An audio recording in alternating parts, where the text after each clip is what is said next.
வணக்கம். எனது உரையை என்னுடைய பெரியப்பா வேலுப்பிள்ளை பிரபாகரன், அப்பா சந்தன வீரப்பனார், சித்தப்பா செந்தமிழன் சீமான்,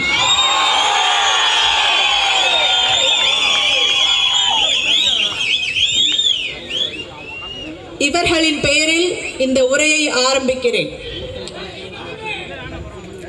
ஏன் இவர்களின் பெயரில் ஆரம்பிக்கிறேன்? இவர்களை ஏன் நான் வழிகாட்டியாக ஏற்றுக்கொண்டேன்? அதற்கு ஒரே ஒரு பதில்தான், தமிழ் தேசியம்.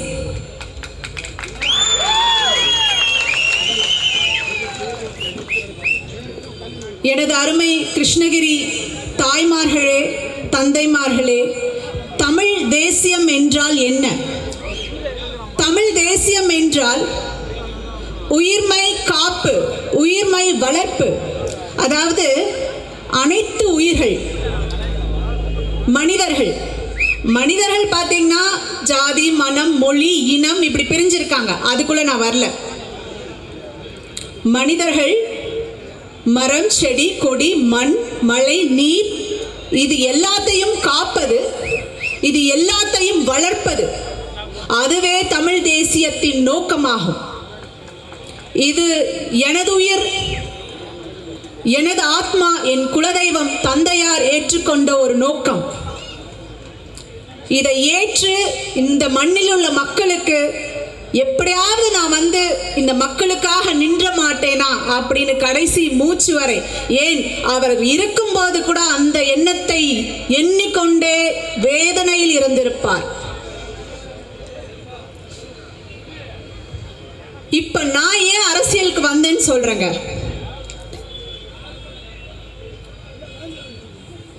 நான் பாத்தீங்கன்னா சின்ன குழந்தையில இருந்து என்னை வளர்த்தது என் தந்தை தாய் கிடையாது.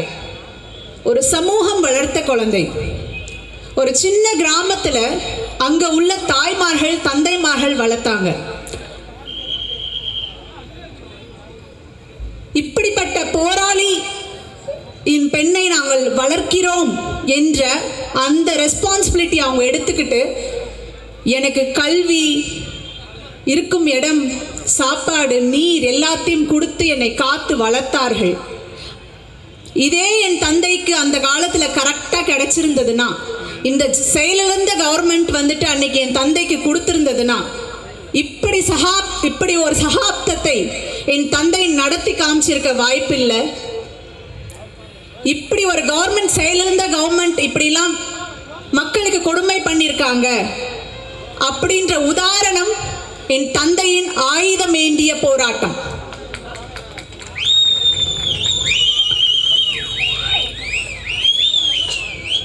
இன்னைக்கு பார்த்தீங்கன்னா நான் இப்போ எனக்கு என்னோட சித்தப்பா செந்தமிழன் சீமான் அவர்கள் இந்த கிருஷ்ணகிரி நாடாளுமன்ற தொகுதிக்கு எனக்கு எம்பி சீட்ல நிற்க வச்சார். இந்த விஷயத்தை எத்தனை கட்சிகள், எத்தனை தலைவர்கள் என் தந்தையின் கனவை நிறைவேற்றுவதற்கு உறுதுணையாக நின்று என்னை அவர்கள் ஒரு மகளாக கருதி, இந்த தமிழகத்தின் மகளாக கருதி எனக்கு இந்த வாய்ப்பை கொடுக்க முன் வந்தார்கள் என்று சொல்லுங்கள் பார்க்கலாம். அப்போது இந்த தமிழ்நாட்டின் மகன் யார் என்று உங்களுக்கு எல்லாம் புரியுதா? இந்த தமிழகத்தை காக்க பிறந்து போராடி கொண்டு மக்களுக்காக ஒவ்வொரு நாளும் தன்னுடைய உயிரை கொடுத்து வாழ்ந்து கொண்டிருக்கும் மகன் எங்கள் சித்தப்பா செந்தமிழன் சீமான் அவர்களே.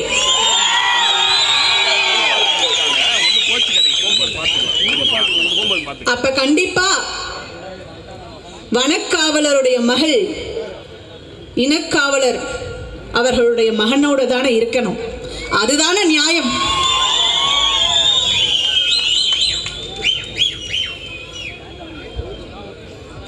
இப்போ ஒரு 20 நாட்களா இந்த தொகுதியை நான் ஒவ்வொரு தொகுதியா 6 தொகுதிகளையும் நான் சுற்றி பயணம் கொண்டிருக்கிறேன். இப்ப இருக்க அரசியல் சூழ்நிலை என்னன்னு நான் சொல்லிடுறேங்க.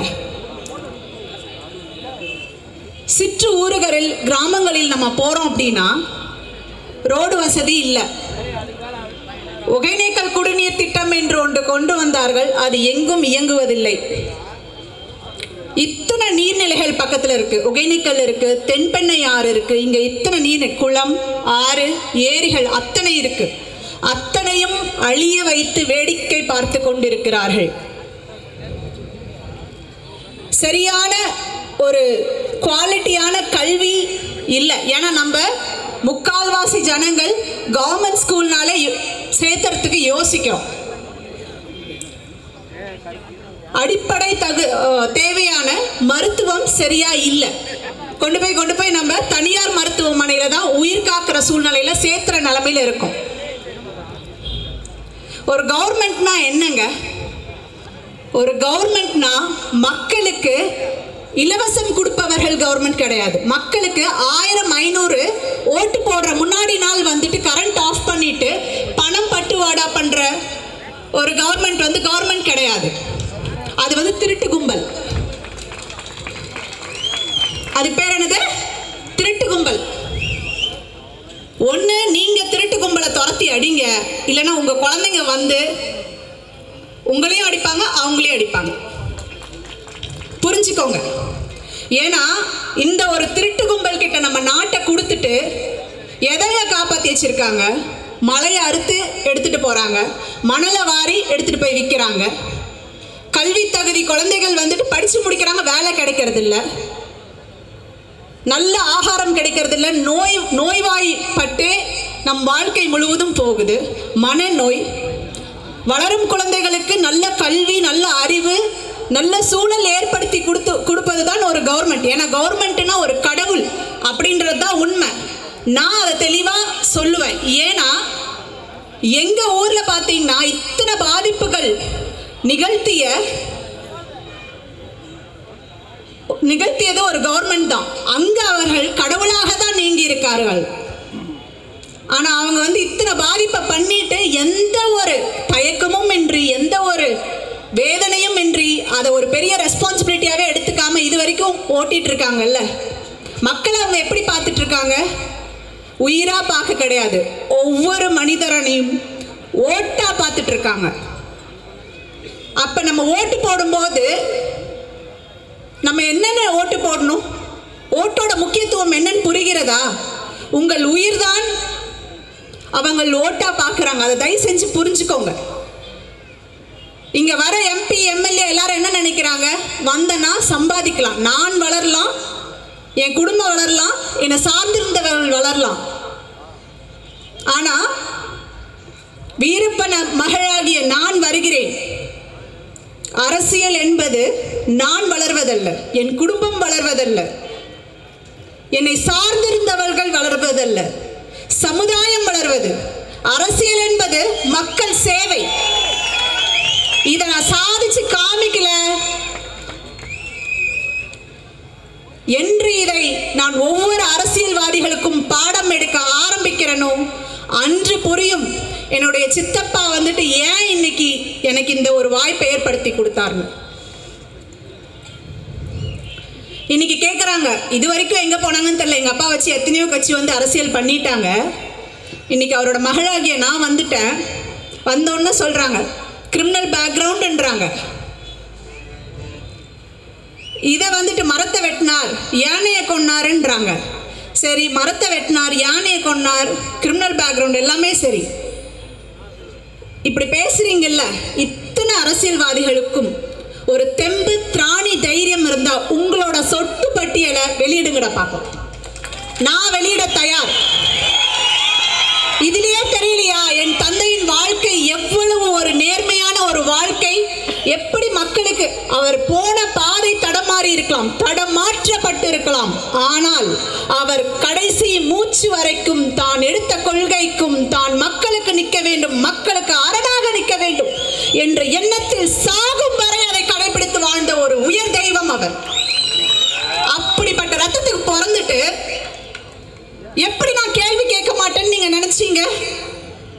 உங்களோட எல்லா தப்பும், நீங்க பண்ற அத்தனை அயோக்கியத்தனத்தையும் குழந்தையில இருந்து நானும் பார்த்துக்கிட்டே தாண்டா வரேன். வாய்ப்புக்கு எதிர்பார்த்துட்டு வந்தேன். இன்னைக்கு அந்த வாய்ப்பு என்னோட சித்தப்பா என்னுடைய தந்தையின் ஆசீர்வாதத்து மூலியமா எனக்கு கிடைக்க பெற்றிருக்கிறார்.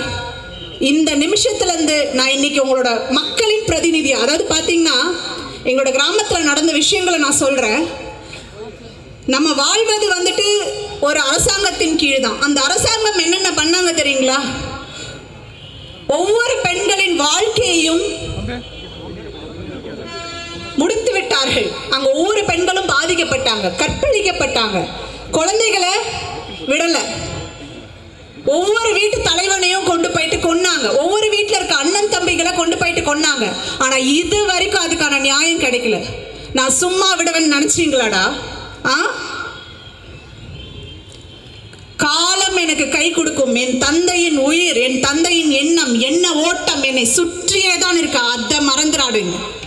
நான் வருவேன். என் தந்தையாக ஒவ்வொரு நாளும் ஒவ்வொருத்தர்கிட்டயும் உங்கள்கிட்ட வருவேன். மக்களுக்கு செய்ய வேண்டிய சேவைகளை செய்வேன். எவனை கேள்வி கேட்கணுமோ கேட்பேன். மக்களுக்கான போராளியா வாழ்வேன். மக்களுக்கான போராளியா சாகுவேன். இது தந்தையின் மீது ஆணை. எனக்கு வாய்ப்பளித்த என் சித்தப்பா செந்தமிழன் சீமான் மீது ஆணை. என் பெரியப்பா வேலுப்பிள்ளை பிரபாகரன் மீது ஆணை.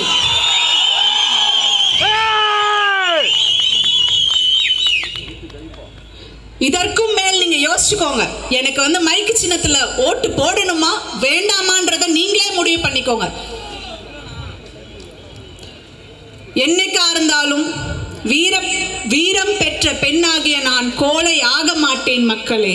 அதற்கு சான்றாக நான் வாழ்ந்து காமிப்பேன்.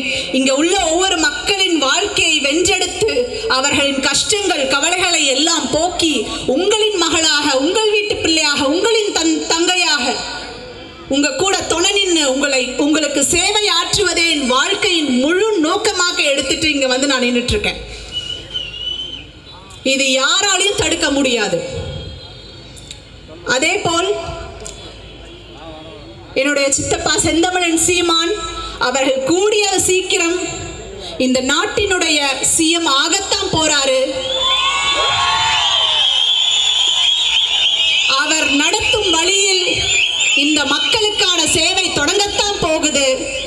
அன்று பார்ப்பீர்கள், ஏண்டா நம்ம இத்தனை நாள் இந்த திருட்டு நாய்களுக்கெல்லாம் ஓட்டு போட்டுட்டு இருந்தோம் அன்னைக்கு அப்படின்னு அன்னைக்கு யோசிப்பீங்க. தயவு செய்து காலம் தாழ்த்தாதீர்கள், யோசியுங்கள், எண்ணுங்கள். இன்னைக்கு ஒரு கவுன்சிலர் நேர்மையா இருக்காங்களான்னு சொல்லுங்க பார்க்கலாம். உங்க ஏரியால ஒரு கவுன்சிலர்கிட்ட போயிட்டு இந்த ரோடை கரெக்ட் பண்ணி கொடுங்க, இந்த டிச்சை கரெக்ட் பண்ணி கொடுங்க கேட்க முடியுதா? தைரியமா உரிமையா கேட்க முடியுதா? எங்க சித்தப்பா வரட்டும் பாரு, எப்படி வேலை நடக்குது, எப்படி எல்லா இடமும் மாறுதுன்னு மட்டும் பாருங்க. எங்க லஞ்சம் ஓடி போகுன்னு பாருங்க, எங்க ஏழ்மை ஓடி போகுன்னு பாருங்க.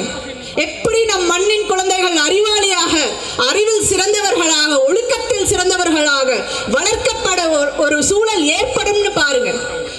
அப்படிப்பட்ட விஷயம், ஒரு ஊரை, ஒரு இடத்தை, ஒரு சூழலை ஏற்படுத்துபவர் தான் ஒரு மக்களின் தலைவனாக இருக்க முடியும்.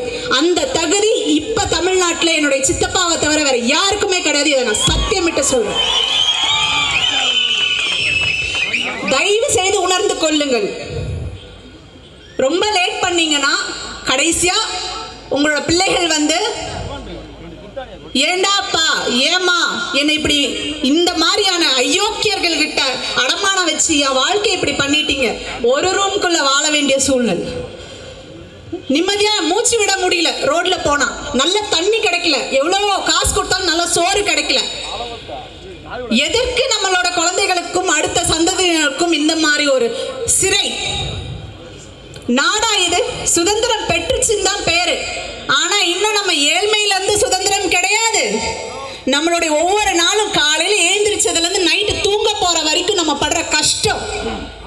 எதுல சிக்கிட்டு இருக்கோம்? நோயில சிக்கிட்டு இருக்கோம், கடன்ல சிக்கிட்டு இருக்கோம், மனநோயில சிக்கிட்டு இருக்கோம்.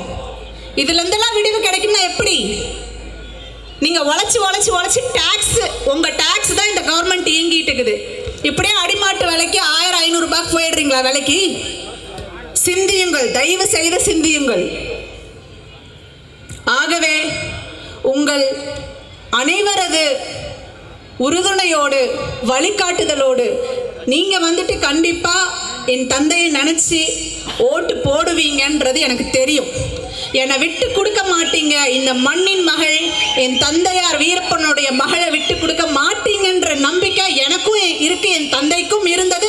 அந்த வார்த்தையை முன்கூட்டியே நான் என் மக்களை நம்பி நாட்டுக்கு வருவேன், என் மக்கள் ஓட்டு போட்டு என்னை ஜெயிக்க வைப்பாங்க, நான் வந்து மக்களுக்கு சேவை செய்து அவர்களுக்கு சுதந்திரமான ஒரு வாழ்க்கையை ஏற்படுத்தி கொடுத்து விட்டுதான் நான் சாகுவேன் என்கின்ற ஒரு வார்த்தை என்று சொன்னாரோ அவரை இல்லாமல் பண்ணிட்டாங்க.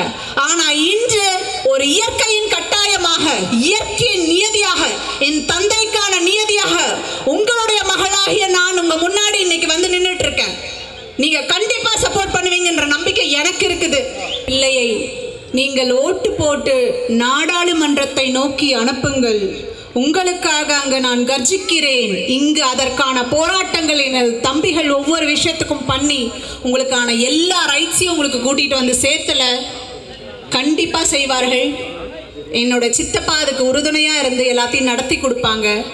ஆகவே மைச்சின்னத்தில் ஓட்டு போட்டு இந்த மகளை இந்த மண்ணின் மகளாக ஏற்றுக்கொண்டு உங்கள் வீட்டு பிள்ளையாக ஏற்றுக்கொண்டு என்னை அரவணைத்துக் கொள்ளுங்கள். நான் உங்களுக்காகவே என் வாழ்க்கையை சமர்ப்பிக்கிறேன். நன்றி, வணக்கம்.